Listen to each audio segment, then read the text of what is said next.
کہ fighting corruption کے اوپر آپ کی پی ڈی ایم کا کیا بیانیہ ہے؟ آج بھی سوئس، فرانس اور برٹش بینکوں میں اربوں ڈالر پاکستان کے لوٹے پڑے ہوئے ہیں، اور اس میں پاکستان کی پاس کی بھی اشرافیہ ہے، موجودہ اشرافیہ بھی ہے. تو کوئی ایسا ماضی میں اس طرح کئی پروپوزل زیر غور آئی کہ سوئس، برٹش، فرینچ اور امریکن بینکوں سے اگر یہ 5% بھی ڈالرز واپس آ جائیں تو آپ کو آئی ایم ایف کے پیسے کی ضرورت نہیں پڑے گی. دوسرا، آپ نے فارن آفس کے اوپر بہت بڑا کٹ لگایا ہے. تو دفتر خارجہ آپ کی ڈپلومیسی کو آگے پرسو کرتا ہے، آپ کی خارجہ پالیسی کے جو ٹارگٹس ہیں ان کو آگے یہ پرسو کرتا ہے. تو اس میں آپ یہ بتائیں، بہت سارے فارن مشنز بند ہو رہے ہیں اور ڈپلومیٹک سٹاف کو آپ کم کر رہے ہیں. تو اس صورتحال میں آپ کے فارن پالیسی آبجیکٹیوز کیا متاثر نہیں ہوں گے؟ Thank you mister prime. اچھا، بہت شکریہ. آپ کا کس چینل سے تعلق ہے؟ جی ٹھیک. یہ جو پہلا سوال ہے آپ کا بڑا پرٹیننٹ ہے. ویسے تو سارے یہ جو آپ نے بتایا کہ سوئس بینک میں اور دوسرے بینکوں میں اسی طرح کی بات ماضی میں ایک شخص کیا کرتا تھا اور دن رات کہا کرتا تھا، اور کہ جناب 300 ارب ڈالر باہر پاکستان کی جمع ہیں اور میں ان کو 90 دن میں لے کے آؤں گا، اور یہ چور اور ڈاکو میں یہ کا محاسبہ کروں گا. کاش یہ سوال آپ 3.5-4 سال میں ان سے کرتے. البتہ یہ ضرور ہے، دیکھیں، البتہ یہ ضرور ہے کہ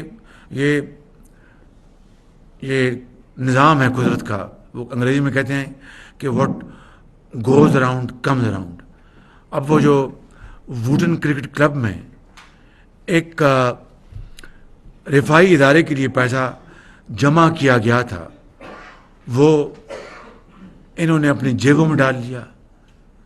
دیکھیے کہ جو شخص یہ باتیں دن رات کرتا تھا ایک ناخدا بن کے کہ میں 300 ارب ڈالر لے کے آؤں گا اور 90 دن میں لے کے آؤں گا، کرپشن ختم کر دوں گا، وہ خود رنگے ہاتھوں پکڑا گیا.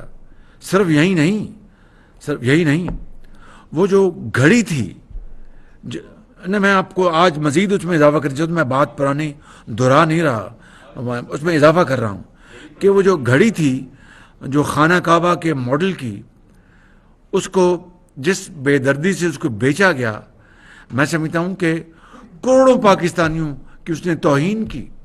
خالی اس حوالے سے نہیں کہ ایک انتہائی برادر ملک کے سربراہ نے وہ گھڑی بڑے شوق سے دی تھی، وہ اس وزیر اعظم کو نہیں دی تھی، وہ پاکستان کے 22 کروڑ عوام کی تعظیم عزت کی خاطر دی گئی تھی. اس کے اوپر کوئی حق نہیں تھا. اگر وہ خانہ کعبہ کا ماڈل نہ بھی ہوتا تب بھی اس کے اوپر کوئی حق نہیں تھا کہ وہ بازار میں بیچ دے سر عام اور پھر قوم کو دھوکہ دے. خانہ کعبہ کے ماڈل کے بعد تو ہمارا، میں سمجھتا ہوں کہ بطور ایک مسلمان کے ایک ملی جذبے کے علاوہ ایک دینی بھی ہماری کی سوچ ہے کہ بھائی یہ تو ایک متبرک دنیا کے متبرک ترین مقام کی اس کے اوپر اس کی عکاسی کی گئی تھی. اس کو تو بیچنا تو تصور میں بھی نہیں لایا جا سکتا. اب خالی یہی جرم نہیں کیا، وہ جو رسید جو دی گئی تھی کہ یہ میں نے 5 کروڑ میں بیچی تھی، کتنے میں 5 کروڑ میں کہ 5 کروڑ میں وہ جعلی رسید تھی. اس سے بڑا اور جرم کیا ہو سکتا ہے کہ وقت کا وزیر اعظم جعلی رسید کے ذریعے قوم کو دھوکہ دے رہا ہے. ایک تو خانہ کعبہ کے ماڈل کی گھڑی بیچی گئی اور دوسری جعلی رسید دی گئی، وہ اس سے بھی بڑا جرم. تو میری آپ سے مؤدبانہ گزارش ہے کہ یہ توپوں کا رخ اب آپ ادھر موڑ دیں. حنیف خالد صاحب، اس کا کیا جواب ہے؟ کوئی ہے نہیں، بتا دیں. فورن آفس والا بتا. فورن آفس کے حوالے سے کوئی کٹ نہیں ہے. جی بالکل. وہ جو سٹینڈرڈ کٹ ہے 15%، وہ کرنٹ ایکسپینڈیچر پہ other than salary and allowances, کوئی کچھ نہیں ہو رہا. جی یہ آپ کو کس نے فیڈ کر دی ہے؟ جناب وزیر اعظم. نہیں، یہ اسپیکولیشن ہے. اچھا جی. پرائم منسٹر صاحب، آپ نے 2022 کے اواخر میں گوادر کا وزٹ کیا. وہاں آپ کی تقریر میں آپ نے فرمایا کہ آئی ایم ایف ہم سے ناک رگڑوا رہا ہے. 5 فروری کو آپ نے آزاد جموں کشمیر اسمبلی سے خطاب کے دوران یہ کہا کہ آئی ایم ایف والے بیٹھے ہوئے ہیں اور سبسڈی کا ایک فائل کا ایک ایک ورک الٹا کے دیکھ رہے ہیں. میرا سوال یہ ہے کہ آئی ایم ایف نے یہ رقم آپ کے الفاظ میں پاکستان کو کیوں دیا ہے اور دیا جا رہا ہے جس کا اثر غریب عوام کو بھگتنا پڑ رہا ہے جیسا کہ آپ نے فرمایا ہے. تو سوال یہی ہے کہ آپ ڈاکٹر صاحب بتائیں کہ ان کے ساتھ سٹاف لیول ایگریمنٹ اس ہفتے ہوگا یا یہ بھی اگلے ہفتے چلا جائے گا یا اس سے اگلے ہفتے؟ گوادر میں جس جگہ کی آپ بات کر رہے ہیں تو الحمدللہ یہ سن لیں 8 سال سے مؤخر جو اپنا اور بالکل وہ ڈسٹ بن میں وہ منصوبہ ڈال دیا گیا تھا گوادر کے عوام کے لیے بجلی کا، وہ کل بجلی وہاں پر آ چکی ہے اور گوادر شہر میں اب بجلی کی کوئی کمی نہیں ہوگی اللہ تعالیٰ کے فضل و کرم سے. جہاں پر آپ نے کہتے میں نے کھڑے ہو کے یہ باتیں کی آئی ایم ایف اس کے باوجود بھی بجلی وہاں پر آ گئی ہے اور دن رات ہم نے محنت کی اس حکومت نے. نمبر 1. نمبر 2، گوادر پورٹ جو ٹھپ ہو چکی تھی آج وہاں سے گندم اور فرٹیلائزر کی ترسیل وہاں سے ہو رہی ہے، ورنہ وہ ٹھپ ہو چکی تھی. اور گوادر کے عوام کا جو ان کو کہ وہاں پر مزدوری، کوئی اپنا ٹرانسپورٹ، کوئی وہاں پر جہازوں سے سامان لادنا ٹرکوں کے اوپر، یہ ساری چیزیں اب گوادر میں الحمدللہ اس کی شروعات ہو چکی ہیں.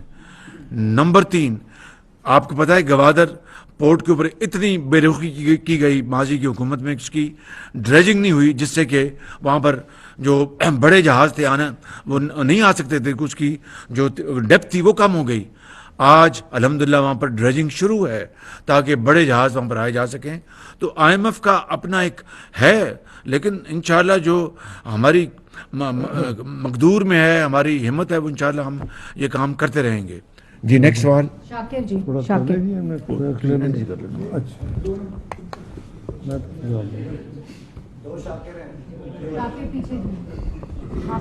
شاکر عباسی سر، نیو ٹیلی ویژن سے. وزیر صاحب آپ نے